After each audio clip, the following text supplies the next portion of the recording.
lounging, son. Welcome to another episode of Loungin. My name is Ryan. My co-host over here is Mario. What's up? And today we're going to talk about one of Marvel's biggest fucking problems, and that is that they don't know how to not do an event for more than 2 fucking months. Pretty much. I mean, that's pretty much their get down. Like, before one event ends, they're already scheduling another one. I personally think it's not as...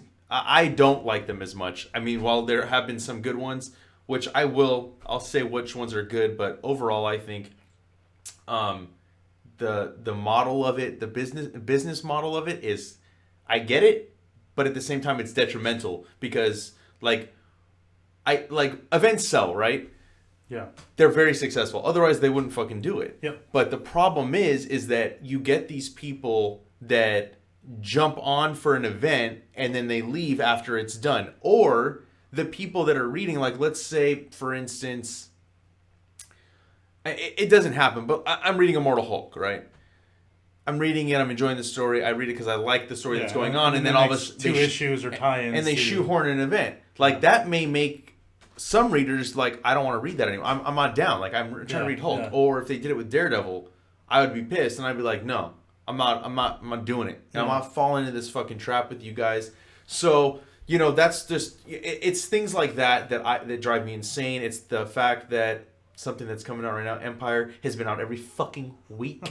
There hasn't been 1 week since issue 1 where there hasn't been one. There's 2 tie-ins, 2 to 3 tie-ins per week. Yep. And not only do I hate it in the sense that I think it's stupid, and first of all, the book fucking sucks in my opinion. But hey, it's just my opinion. I'm not about it. I don't. The story doesn't resonate. I don't really care for Dan Slott very much. Well, I know he has done some good stuff. Some of his Spider-Man's okay. Silver Surfer's amazing, but I don't like it. And on top of the fact it's a goddamn pain in the ass to pull at the fucking comic shop when some people are sub to all Empyre tie-ins, and then I gotta look for that dumb little logo on the covers. Oh wait, Captain Marvel's tying in. Oh wait, X-Men's tying in. And we got fucking Empyre Savage Avengers, Empyre Captain America, and Empyre. That's 5 fucking comics came out in 1 week. Yeah. That tie in. And then guess what's next week? Another issue of fucking Empyre. Yep. So and more tie-ins. Oh god, dude, it's like it's almost nauseating, dude. It's like, I don't understand. Instead of funneling your money into publishing an event and 60 plus tie-ins, why don't you just market a solo title, or, you know, even like a team book, whatever, but just basically like funnel your energy into one title. Make that a really good book and people will read it. Saga is one fucking... I don't know that I necessarily know for a fact that that's true. Well, we don't know because we don't see it. When's the last time you've seen a long run? They tried it. When? In 2010. During the heroic age. With what? They stopped doing events. They did it 1 year without events. And it didn't work. It did not increase sales. If anything, DC started pushing sales from the other side. I mean that's also coinciding with fucking the New 52. Yeah, and New 52 was at that point being it was starting to become a thing because of 2010 were leading into 2011. Yeah. So, they tried it, and like to them the message was very clear, because I know this is something a Joe Quesada had. Like, I think it was Joe Quesada that had like a AMA, and that was like the first question people had: for the love of God, stop doing events. And his response was like, "We did, and you guys didn't buy the books." And then we did it the next year, and then it sold. What do you want? Yeah, because it's the fucking casual fans. It's not the real. Listen, dude. Listen, okay. I would say I'll fucking make an argument. I would say that's the real thing. I think a couple of things. So one, events. How did this happen? First of all, it didn't come out of the 2000s. It did start in like the 90s, right? Death of Superman is probably like the biggest event that really kicked things off. Nightfall and Death of Superman, probably the 2 ones from the 90s, and then Marvel doing it too. But those are the 2 big ones that really broke out to the mainstream, where like media was covering that shit in the 90s about how that was that's the speculator. That happened in the 90s, and then the other book that really kicked it off was Civil War from Marvel. Mm-hmm. And that's kind of what started off the trend, and then they never fucking stopped. Really, like it's just been every year. I know, for the but last there's only been like a few that I even really enjoyed. Secret Invasion was great. Secret Wars, I loved that. The Jonathan Hickman one is good. It's a really good. Oh one. yeah, Secret Wars, that was good too. But listen, dude. They tried it for a year. Every goddamn comic that Marvel published that year had that fucking Heroic Age brand. So even though they didn't do an event, they still branded it as one thing. And they had variants, and Heroic Age variants. So what I'm saying is, and it's the same thing with New 52. I was so happy when they dropped that dumb New 52 logo off of the fucking book. Yeah. I don't want to see that. Rebirth, same. I don't give a shit. Yeah, Rebirth too. What are you doing? You don't need to brand the entire line, dude. Just look at Marvel. How many great runs can you think of? A bunch. Captain America, Edward Baker, Daredevil, by Frank Miller and Bendis and Edward Baker, and so basically all you're seeing is like Daredevil has great creators on it. But if you look at Spider-Man, you're like, oh, there's a great Spider-Man run. There's a great Spider-Man JMS. But it's not enough, though, is what I'm saying. You don't see the same creative. No, you don't see a creative team stay on for a book. It's gone away. They constantly relaunch. They relaunch with the same fucking team, which makes no sense. But that, and that's another thing. The relaunch thing is something that I don't agree with either. I think let the book fucking just go. When I was a kid, I didn't jump onto a number one. My first comic was Flash 82. My first Batman was probably 400 something. For me, it was Todd McFarlane's Spider-Man 13. So I didn't know what the fuck was going on before that. Hell no. It doesn't matter because you need in this. But this topic, we're going off topic. So that's where I was going. I think what's changed the most though is the readership's changed from 2005 until now, and I think now you're dealing with the other problem. And then so I'm in your favor, but I'm just explaining that. It's even worse now because now you are seeing a diverse group of people. Because like in 2003, you were kind of just picking off all the nerds. You're shooting nerds in a barrel. But now you're starting to get a group of people that are like in their 40s, people that are in their late 30s, and you're starting to get younger people and really casual people. And they run into the same problems because they read some other's title that's smaller that they really like. Devil Dinosaur, for example, something like that. Just throw it out there. But let's say they're reading it, they're liking, this book's awesome. And then they get thrown into an event. And they literally don't know what's going on because they don't follow mainstream Marvel. Right. They don't read Avengers. They don't read any of that stuff. Mm-hmm. And they don't want to. They just want to read Devil Dinosaur. They want to read, I don't know, Squirrel Girl or something like that. Right. And then it ties into whatever the fuck event's coming out. And that's a problem. And it's a detriment because the old model worked because in the older days you had a lower customer base, lower unique people, but most of them bought more books on average. Right. Modern times, you get more unique customers, like double as many, but less people are buying a lot of books. Mm-hmm. You have a lot more customers that are only buying a handful of books a month. And they definitely don't want to fucking deal with, wait, there's an X-Men number 10 is also a tie-in, but there's also Empyre X-Men number 1 is a tie-in. Why the fuck would you do that? Like, it's really confusing. Sense. It doesn't even then just do one or the other. Yeah. If anything, I would argue I'd rather you do Empyre colon X-Men, because then at least it doesn't tie into the regular X-Men book, and you can leave it alone, or you can buy it if you want to. Yeah. I would rather do that at least. Yeah. It doesn't make sense, and like it pisses me off when I'm reading a narrative, and all of a sudden, like I was saying in the beginning of the episode, like you shoehorn in an event. I don't want that. Like, then just make it almost like this event. Like at that point, I don't care about continuity. Like, just leave the event over there and let me have my book here. Yeah. You know what I mean? Like, I don't want you interrupting the story that Matt Murdock is dealing with in Daredevil, and then you fucking throw in an alien invasion. Oh, where the fuck did these guys come from? You know what I mean? Like, I don't give a shit. Yeah, I don't want to see that. It only works a few times. I think, like, with New Avengers and Secret Invasion, I love that they tease that. Because remember, they found Elektra? Mm-hmm. Elektra got killed, and she turned into a Skrull before we even knew Secret Invasion was a thing. Right. And that's because that's Bendis. But those kind of events are a little bit different in the sense that like okay, look, if a title is written by a writer and they do an event similar to Absolute Carnage with Venom, okay, I'm cool with the tie-ins for that series that writer's doing, and maybe Spider-Man does too because if he's in the event, yeah. So that's okay. But all the other tie-ins, do I need Absolute Carnage, Miles Morales, Absolute Carnage, Scream? Absolute Carnage, this and that. No, I don't give a shit about that. Yeah. I just give me if anything, just give me the event series with the tie-ins that the writers writing that tie-in because they need a bigger thing to do the event. Yeah. War of the Realms is a perfect example. He was building that story for 7 fucking years. So having Thor tie-in makes perfect sense. Right. I don't want all the other bullshit. Yeah. I'm sorry. Like, and I'm not saying that those comics aren't good on their own, but like I want to read the event and be able to feel like I got the story without having to spend another $250. Comics are not That's cheap. the other thing too. So, you know, I'm in groups. I try to be in groups on Facebook that are comic related, but I like really casual ones and then really hardcore ones, just so I get an idea of what people feel. And the more casual ones are always fucking confused. That's always a common topic where, oh, hey, I just started reading comics in January. Yeah. They're really cool, and I've been reading Daredevil, and it's fucking awesome. And you're like, awesome. But then, what is this Empire thing? And do I really need to buy?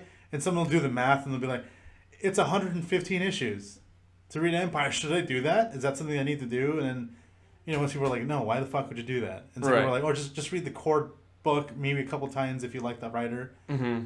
And other than that, leave it alone. Yes. But it's really confusing if you literally started reading 4 months earlier. And then you get told, here's a checklist with $115. Yeah, I mean, if anything, if you guys are trying to fucking make money and you want to do something like that, it would make more sense instead of doing these events where like casual fans don't know what's going on and fucking do books that are similar to the movies at that point. I mean, at that point, it's like you're already fucking alienating fans like myself that have been reading comics for years. Yeah. I don't want to see this bullshit constant. You know what I mean? Like every other month, like literally, dude, this fucking every week shit for Empire, it doesn't matter. Okay, whatever. We were on a pandemic. We had a pandemic. We were locked down.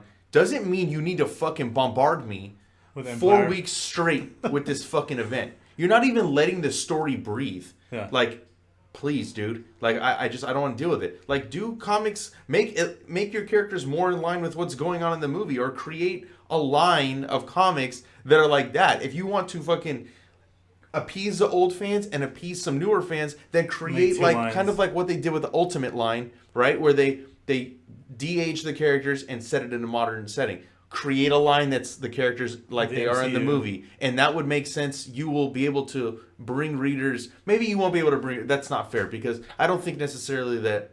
Well, I know they don't.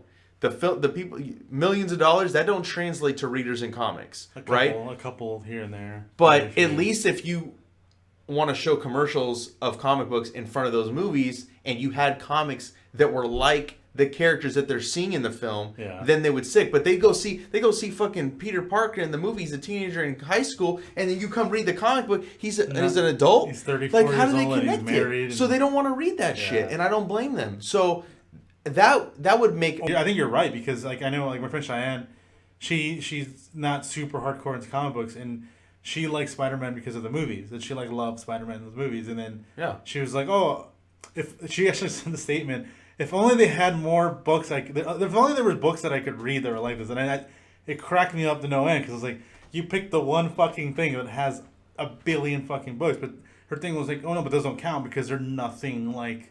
Nothing. They're nothing like the movies. Nothing at all. So I think, and maybe I'm wrong. Maybe events are what's keeping Marvel afloat, I guess, but you're not sustaining readership. You're not growing readership because you just get this it's like the bubble gets big real quick and then it pops and then it continues on until the next event. And the tie-in books that we talked about, how like, oh, Captain America's tying into whatever the fuck. You'll get a surge of readership in the 2 months it ties in, and then that goes away immediately. Like, I don't think there's any data that shows that anybody sticks around, because why would you? Yeah, and if you're reading Immortal Hulk, if you're not reading Immortal Hulk, and then issue 16 ties into whatever event that year, why would you keep reading? Like, you have nothing. No, you have no idea what's going on. Issue. You don't know what's going on in Immortal Hulk. You only read it because it ties into... And that is my point too, right? Because like, let's say you're not reading X-Men, right? No. But you subbed. You want every Empire tie, so you'll get X-Men 10. Right. You're not gonna It's not like you're gonna go back and pick up those 9 issues. No. Because I'll tell you right now, I'm not reading Empire, and number 10, I could have read just as the next issue of X-Men without knowing what the fuck's going on in Empire, and it's not like you'd pick up 11 either. You know what I mean? Like, and same thing with like, okay, somebody's getting the tie-ins with Empire Captain America. It's not like that's going to translate to them going and picking up the regular Captain America book, because I flipped through that book and it has nothing to do with what's going on in Captain America's main title. So I think it's just I think it's just a backwards idea of how they're trying to get readership. If you want the comic industry to grow and thrive, you need to bring in new readers. You need to grow readership, not just cater to like this select, like you cater to old readers, right? With some titles, and then you cater to these like whatever the fuck they are that want to just read events and that's all they want to read and then they stop. Shit. So I don't know. It's I don't know that I think that's the problem. They don't have a solution. I mean, I guess I don't really have the solution either. But. People that I know that are in the industry, from certain writers and artists, like off mic, have talked about how they know for a fact Marvel doesn't know what to do. They're reactionary because they literally have no idea what to do because of that problem. Because you are dealing with literally 60-year-old fans that have been reading since 1964. Yeah. And 31-year-old fans have been reading since the 90s, and then you have 19-year-olds that don't know anything about any of that stuff that came before. They're just reading Saga and whatever. Mm-hmm. How do you make a line that caters to all of them? It's really hard. You can't cater to all. To be fair to them, it is really hard. Create a new line. Like I said, I have talked to creators, and they have said it on camera, on the mic. Yeah. One of them is posted. One of them will be posted tomorrow. You know what I mean? And they agree. Events are detrimental to the industry, and all they see is those quick jump in numbers. But that's not sustainable, and that every year will shrink readership because it will eventually turn off older fans that don't want to deal with that shit, and they just drop the book and they drop Marvel and DC. It is happening to me right now, to where I'm like, I can't get on board with this shit anymore. You don't want Joker War? Dude, don't fucking talk to me about Joker War, bro.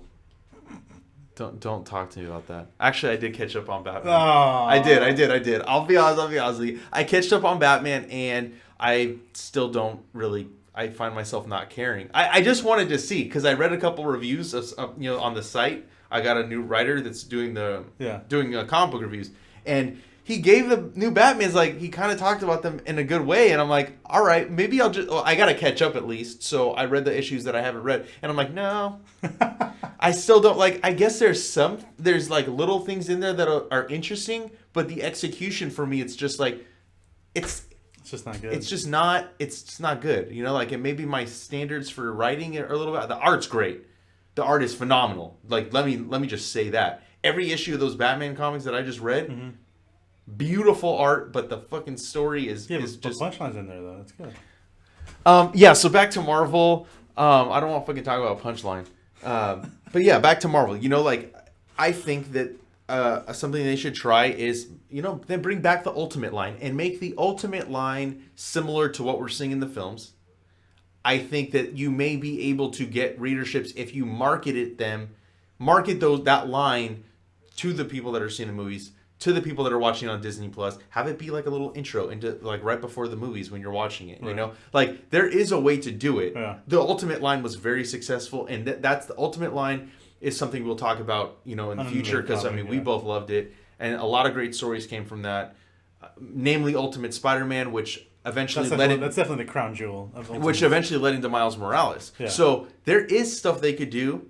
But instead, they're like, they see these jumps because I'm at the shop, bro. I see people buy multiple covers, which is another thing I don't like. But they'll buy like 10 copies of this event, and these events will have like 5 to 6 covers per issue, and people will buy them all. So, and then not to mention the fact that it's a higher price count on the issue. Like Absolute Carnage #1 was $8. Now that one was worth it because it was a really high page count. But you got it was a really good quality. It was good quality. But you got Empyre #1 was $6. Yeah, and each one of them, I think every one of them is 5.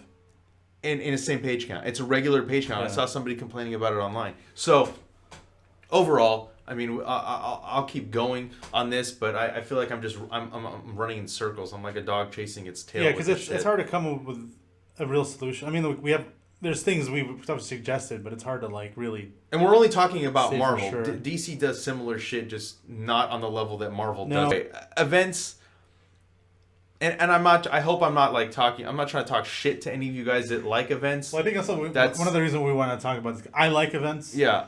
But I mean, they're obviously not perfect. They obviously are problematic, and that's exactly what I've talked about definitely the problems. But I'm coming at it from someone that does like them. I typically read all of them. I won't read all of them. I'll pick and choose. Yeah. You know, like I'm not saying I hate them, because there are events that I like. Like I said, I liked Civil War. I liked Secret Invasion. I liked Secret Wars. You know, I liked Blackest Night from DC. I do like some of them. I think when it's going that frequently, I think what's really setting me off is this Empire shit, which is every week. I think that's like, come on, dude. Like, if I was reading it, I'm like, God damn, dude, in 4 weeks, I just dropped $30 on one comic. On one title on my pull list, I dropped $30 that month. To me, it's like, fuck, dude, you're gonna break my wallet. I'm gonna like, well, fuck you. I'm done. Like, I don't want to deal with you anymore, because like I can't afford it. Yeah. It's like, how, especially in this time. There's also the argument that you're detracting from people taking a chance in some other books. And yeah, that's a fantastic point. Is that when you have people doing this, right, or with the X-Men line, they were putting out 2 issues a month in the beginning of the Dawn of X of every title, and fuck, dude, I don't want to feel like I have to read every X-Men title, which is 6 at the time, which is 12 a month. Like, how do I have money to go check out a smaller title? Or how am I as a retailer, right, as working at a shop, how can I try to sell them Daredevil, which I think is fantastic? Yeah. How can I sell them Black Panther or Immortal Hulk if they're spending all this money on this and they have a limited budget? It's like, well, maybe if you didn't put out fucking 12 of the X line and you only put out maybe 4 that month, maybe I could sell them on another title. But yeah, you know, overall, I know you like events. I sort of like it, but I don't like how it affects the industry in the sense that, like, we're not getting new readership. And in order for comics, which we both love, to thrive and survive, the readership needs to grow, right? Because if you look at the numbers from the past to now, they are dramatically lower. And it's not just because there's video games. It's not just because there's more things to entertain. It's because, you know, like, I mean, well, I don't know. I just think that they could market stuff differently and grow readership a different way. Basically, yeah, they need to grow readership a different way other than just fucking like, oh, new event, oh, fucking Avengers, fucking Fantastic Four. You know, like, do something, just do something different, dude. Like, bring back the fucking Ultimate line. That's my closing statement. Bring back the Ultimate line, Marvel, and stop doing your fucking events. Do one a year. I challenge you, Marvel. Do one fucking event a year and only have maybe 2 fucking tie-in miniseries. Is that possible instead of 6? On that note, bring back the Ultimate line, less tie-ins and events, and that's it. Right? Is that all you got? That's all I got. I don't want to keep talking about this shit anymore. But anyways, if I haven't made you guys not want to watch us anymore, you can follow us on Facebook, Twitter, and Instagram at The Comic Lounge. Email us your comments or suggestions, maybe your thoughts on what we talked about. You can either drop them below, email us at thecomicloungepod@gmail.com. Don't forget to hit the subscribe button so you're notified every time we put out a new video, which is pretty much every day. Yeah. I think it might start slowing down a little bit because I need to sleep. But yeah. Yeah, check out the podcast. Yeah, check out the podcast. That's right. Check out the podcast on iTunes, Spotify, Podbean, any of your favorite podcast providers. We also have the audio version on YouTube. And on that note, we're out.